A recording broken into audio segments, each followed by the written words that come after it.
नई रोशनी एक छोटे से गांव शांतिपुर की कहानी है, जहां आधुनिक तकनीक और पारंपरिक विश्वासों के बीच संघर्ष चलता है।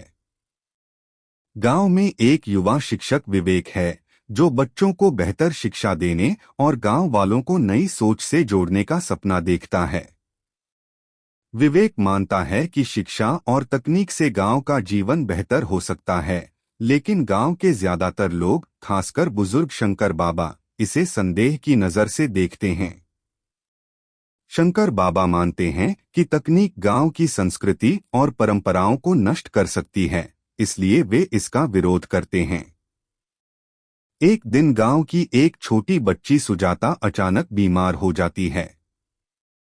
गांव के लोग परंपरागत घरेलू उपचार का सहारा लेते हैं, लेकिन उसकी स्थिति और बिगड़ती जाती है।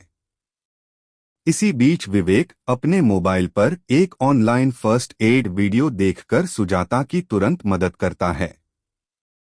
उसके इस त्वरित कदम से सुजाता की जान बच जाती है।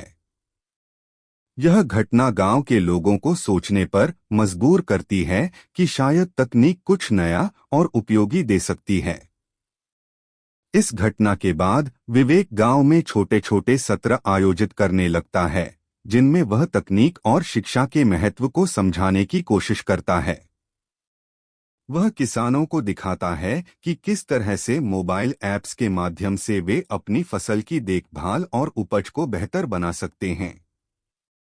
वह विद्यार्थियों को बताता है कि इंटरनेट के जरिए वे दूरदराज के शिक्षकों से पढ़ाई कर सकते हैं, नई किताबें पढ़ सकते हैं और अपने ज्ञान का विस्तार कर सकते हैं। धीरे धीरे कुछ युवा उसकी बातों में रुचि लेने लगते हैं और तकनीक को अपनाने के लिए तैयार होते हैं।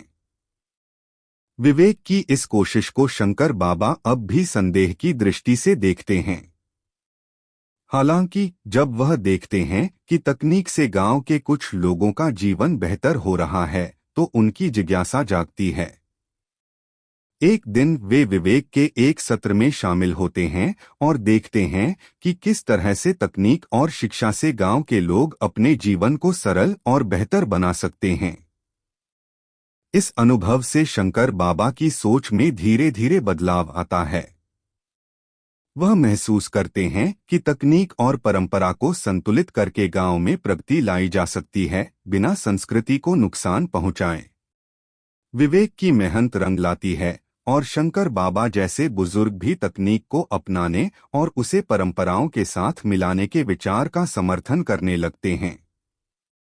विवेक के प्रयासों से गांव में एक नई रोशनी फैलती है, जहां लोग अपनी संस्कृति का सम्मान करते हुए तकनीक को अपनाकर अपने जीवन को बेहतर बना सकते हैं। दोस्तों, यदि हमारी कहानियां आपको पसंद आई हो तो कृपया हमारे चैनल कथा लोक को सब्सक्राइब करें। धन्यवाद।